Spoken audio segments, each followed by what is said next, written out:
아멘. 할렐루야. 오늘도 십자가를 통한 회복의 은혜가 넘치는 복된 이 한 날 되시기를 먼저 주님의 이름으로 간절히 축원합니다.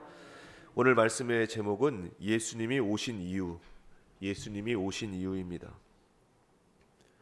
오늘 본문 누가복음 23장에는 예수님의 십자가의 순환과 죽음 그리고 장례에 관한 내용이 나옵니다. 예수님은 빌라도에게 사형 언도를 받고 군사들에게 조롱당하면서 이제 십자가에 못 박혀 돌아가십니다. 그리고 바위 무덤에 장사되십니다. 오늘 본문 내용을 요약해 보면 먼저 1절로 12절 말씀에는 예수님에 대한 빌라도와 헤롯의 신문이 나오고 또 13절로 25절에는 빌라도의 직무 범죄에 관한 내용이 설명되고 있습니다. 내일 묵상할 26절로 32절에는 사형을 언도받으신 예수님께서 이제 골고다 언덕을 향해 나가시는 모습이 묘사되어 있습니다.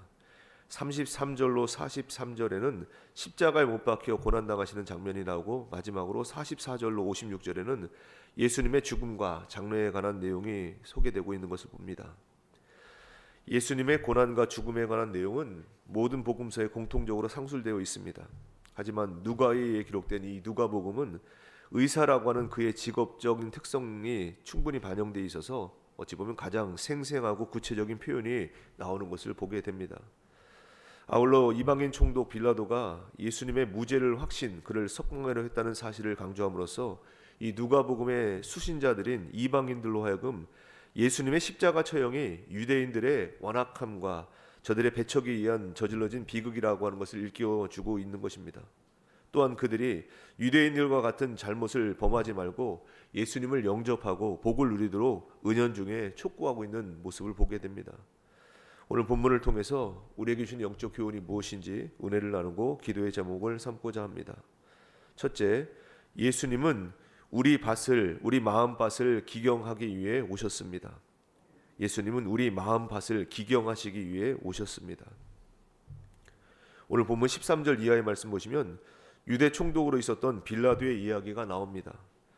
당시 로마의 지배 아래에 있었던 이스라엘은 이 죄수를 사형에 처하는 선고와 집행권에 대해서 가지고 있지 않았습니다. 총독의 허락을 받아야만 됐고 그런 의미에서 예수님의 처형은 총독의 권한 아래에 있었던 것입니다. 오늘 본문에서 보는 바와 같이 빌라도는 예수님을 놓으려고 그렇게 마음을 먹었습니다.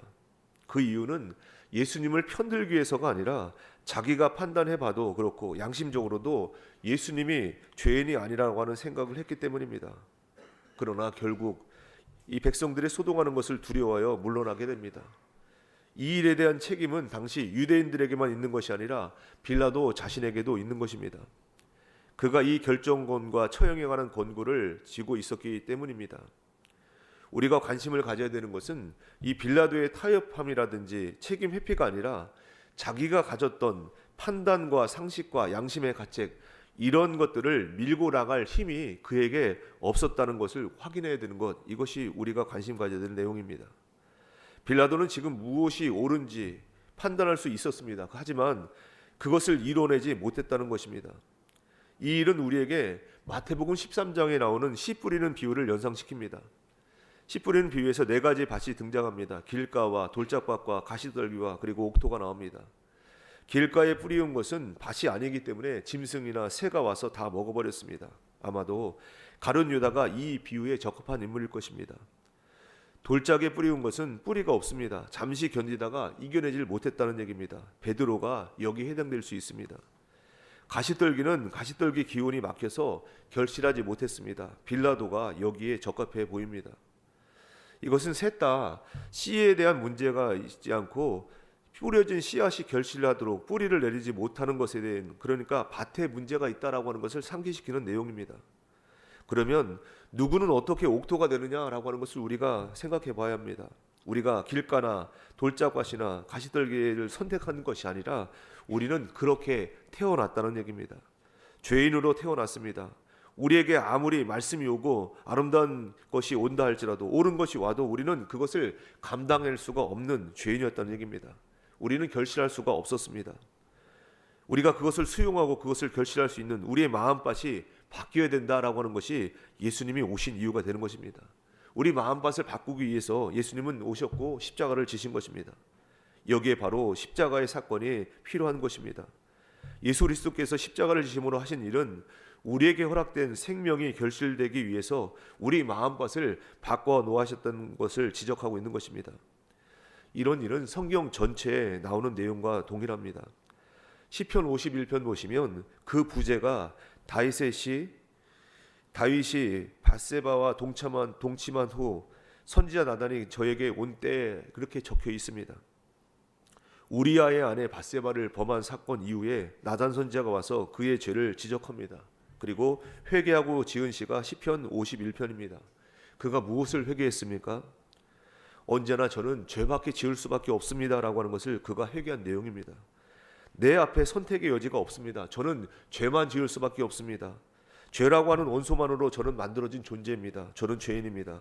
죄 이외의 것에 저는 다른 것이 없습니다. 죄 지을 수밖에 없습니다. 이게 다윗의 고백이었습니다.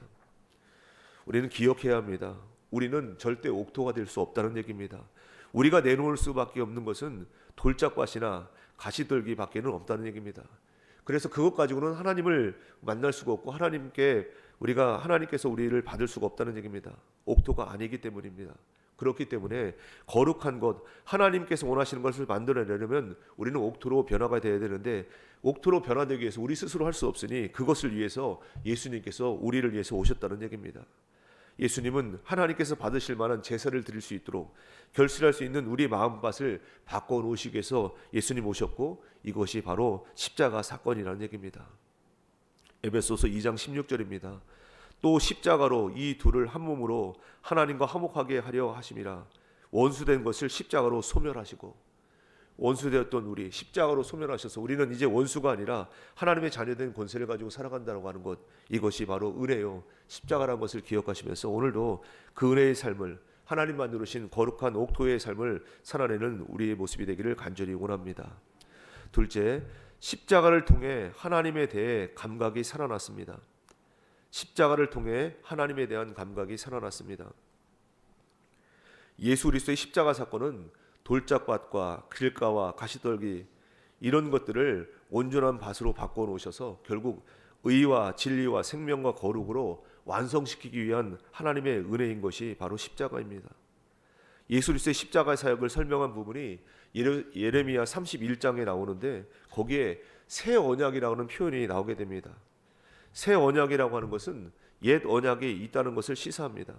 새 언약이라고 하면 개정된 것을 의미하고 변경된 것이 있다라고 하는 것을 시사하는 말이 새 언약입니다. 그런데 가만히 성경을 보면 그 언약, 그 약속, 옛 언약이나 새 언약이나 내용은 동일합니다. 옛 언약은 하나님께서 이스라엘 백성을 애굽에서 건져내시고 시내산에 인도하여 율법을 선포하시고 거기서 하신 말씀, 너희가 내 말을 순종하면 나는 너희의 하나님이 되고 너희는 내 백성이 되리라. 이것이 바로 옛 언약이었습니다.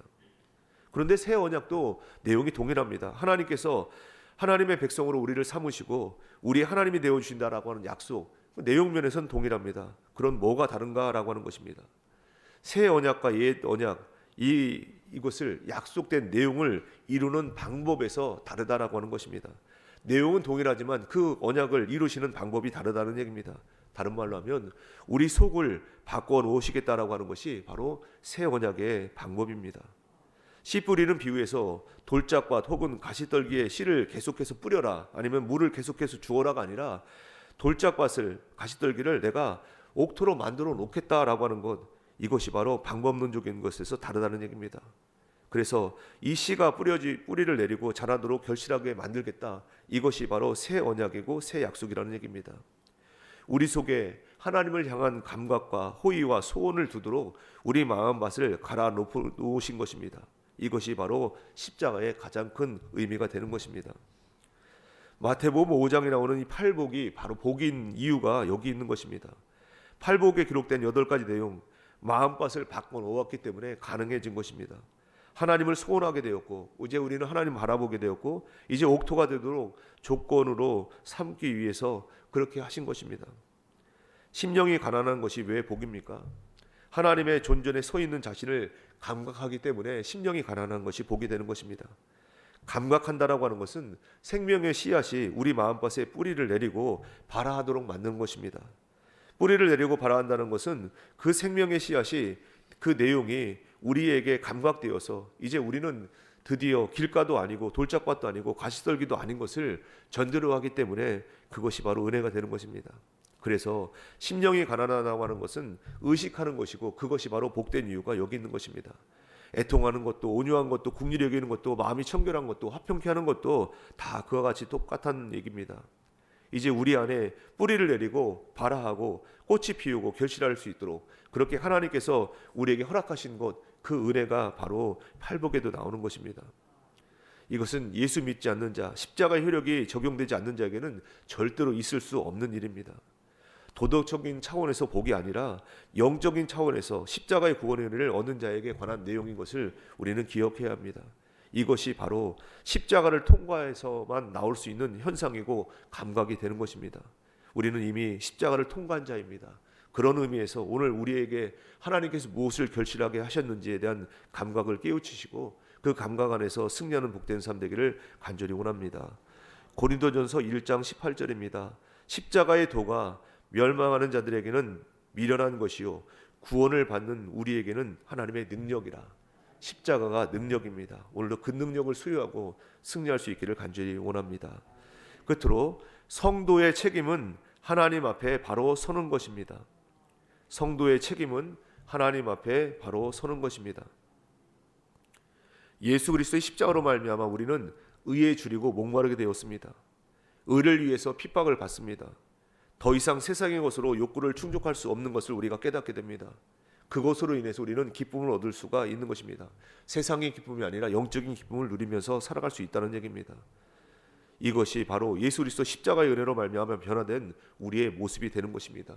이런 것이 바로 예수 믿어 받은 복이 되는 것입니다. 한 걸음 더 나가서 생각해 보십시오. 실제로 우리 삶에 의에 줄이고 목마른가라고 하는 문제를 돌아보자는 얘기입니다. 의를 위해서 우리가 핍박을 받는 것을 감사히 여기고 있는가 돌아보자는 얘기입니다. 대부분은 그렇지 않습니다. 왜 그렇지 않습니까? 의에 줄이고 목마르거나 화평케 하고 청결케 하는데 못 나가는 이유가 다른 것이 아닙니다. 우리가 사는 환경이 하나님을 모르는 환경이기 때문입니다. 생명의 씨앗이 결실하는 일로는 우리의 신앙의 모습이 인도되지 못합니다.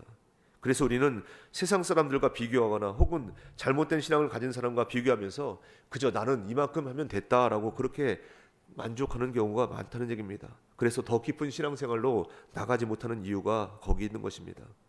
신앙생활을 의에 줄이고 목마른 데까지 가는 적극적인 모습이 나에게 있어야 된다는 얘기입니다. 최소한의 신앙으로 만족하면서 기뻐하면서 자족하면서 삶을 살아가서는 안 된다는 얘기입니다. 공부 못하는 자녀들을 보면 꼭 자기보다 못한 친구들에게 핑계를 댑니다. 쟤는 60점 맞았는데 나는 65점 맞았습니다. 나보다 공부 못하는 누구보다는 내가 잘했다고 자꾸 그렇게 생각을 합니다.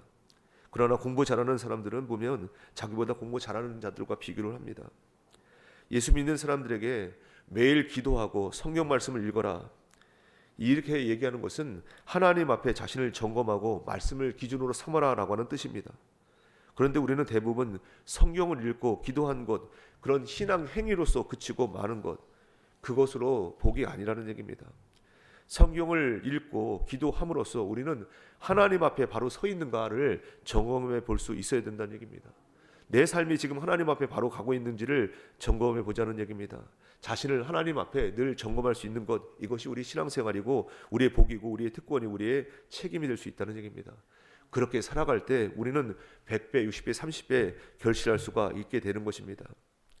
예수님께서 비유하시기를 어떤 주인이 타향으로 멀리 여행 가면서 종들에게 5개와 2개와 하나의 달란트를 남기고 갔는데 하나 받은 자가 감춰두었다가 나중에 주인 돌아왔을 때 꺼내 놓았습니다. 그 주인의 지적이 무엇이었습니까? 왜 이것을 은행에라도 맡겨서 이자라도 받게 하지 왜 그렇게 하느냐라고 꾸중하는 것을 우리는 잘 알고 있습니다. 우리가 지금 무엇을 갖고 있든지 무엇을 지금 키우고 있든지 무엇을 가지고 있든지 간에 그것은 다 결실될 수밖에 없게 되어 있다는 얘기입니다. 최소한 우리가 가진 것 은행에다만 맡겨놔도 이자가 붙게 되어 있다는 얘기입니다. 그런데 우리는 혹시 그것을 우리가 갖고 있는 하나님 주신 영적인 땅 문서나 이런 고귀한 것들을 가지고 혹시 몸에 지금 지니고만 입고 있지는 않는지 금고 속에 넣어두고만 있지 않는지 돌아보라는 얘기입니다. 하나님의 자녀된 우리는 반드시 생명이 자라나야 되고 그것이 결실할 수 있어야 되는 것입니다. 그것을 하지 않으면 십자가를 통과하는 자의 모습이 무엇인지를 모르고 있는 소치입니다. 우리의 신앙 고백이 우리의 자랑이요 우리의 운명이 될 수 있다라고 하는 것은 바로 우리의 책임, 우리의 삶을 온전히 하나님 기뻐하시는 것으로 살아갈 때만 가능한 것입니다. 오늘도 하루를 살아가면서 이제 3월이 시작되었는데 주님을 믿노라라고 하는 그 고백이 부끄럽지 않는 인생으로 살아가고 있는 것을 스스로 점검해 보시고 그렇게 하나님을 기쁘시게 하는 삶을 살아내는 이번 한 달이 되기를 간절히 원합니다. 에베소서 4장 13절입니다. 우리가 다 하나님의 아들을 믿는 것과 아는 일에 하나가 되어 온전한 사람을 이루어 그리스도의 장성한 분량이 충만한 데까지 이르리니, 하나님이 작정하신 계획은 우리가 그리스도의 장성한 분량, 그 분량에 똑같이 이르는 것, 예수님 자리에까지 가는 것, 이것이 바로 하나님이 원하신 것을 기억하시면서 이제 다음 주부터 시작될 이제 사순절 갈보리 기도에서 더 깊이 주님을 묵상하고 그 묵상한 삶을 실천함으로 옮길 수 있는 삶이 삶으로 변화되는 그런 모습 되시기를 주님의 이름으로 간절히 축원합니다. 기도하겠습니다. 하나님 아버지, 은혜를 감사드립니다. 오늘도 새벽제단으로 불러주셨사오니 성령의 능력으로 거룩한 변화를 경험하는 저희들 모두가 되게 하여 주시옵소서. 주신 말씀 마음판에 깊이 새기게 하여 주시고 보이는 사람과 환경에 두려워하지 않고 능력의 원천 되시는 주님만 의지함으로 믿음의 승리자가 되는 저희들 모두가 되게 하여 주시옵소서. 주님 앞에 나올 때 감사함으로 각종 예물 성별해드린 손길이 쌓오니 기뻐 받아 주옵시며 모든 어려운 상황을 압도하는 영적 기쁨이 넘쳐나는 복된 인생 되게 하여 주시옵소서. 오늘도 저희들 합심해서 기도드립니다. 나라와 민족을 위해서, 세계 열방을 위해서, 교회와 가정을 위해서 개인의 기도 제목과 중보 기도 제목 가지고 간절히 기도드립니다. 저희 인생과 이 땅의 모든 난제들이 온전히 해결되는 은혜의 진원지가 되는 중보기도가 될 수 있도록 역사해 주시옵소서. 대한민국 살려주시고 속히 회복되는 은혜를 누릴 수 있도록 역사하여 주시옵소서. 기도하시는 한 분 한 분 주님을 앙망할 때 한 번도 경험치 못한 경탄할 만한 일이 새로운 길이 열려지는 복된 인생 살아가게 하여 주시옵소서. 육신의 질고를 아파하는 이들마다 능치 못할 일이 없으신 하나님의 은혜로 고난을 돌파할 수 있도록 역사해 주시옵소서. 오늘도 세상에 나가 살아갑니다. 어디를 가든지 무엇을 하든지 오직 하나님께만 영광 돌리는 하루의 삶이요 열방의 소망이 되시는 주님 안에 거함으로 엘림의 축복을 넘쳐나는 복된 날 될 수 있도록 역사해 주시옵소서. 3.1절 보냅니다. 하나님, 이 땅을 어떻게 하나님께서 세우셨는지 오늘 하루의 삶을 돌아보면서 하나님의 은혜에 감사하게 하여 주시고 이 땅에 성경적인 가치관이 다시 세워지는 놀라운 역사를 저희들 누릴 수 있도록 역사해 주시옵소서. 되어지는 모든 일정 가운데 주님 친히 동행하셔서 무슨 일을 만나든지 불평과 염려 대신에 감사, 소망이 넘치는 삶을 살아갈 수 있는 저희들로 삼아 주시옵소서. 오늘도 저희 기도에 응답해 주시고 친히 동행하시사 행복한 아침, 감사한 저녁의 삶을 살도록 은혜 위에 은혜를 부어주시는 우리 주님 예수 그리스도의 이름으로 감사하며 간절히 기도드리옵나이다. 아멘. 공동의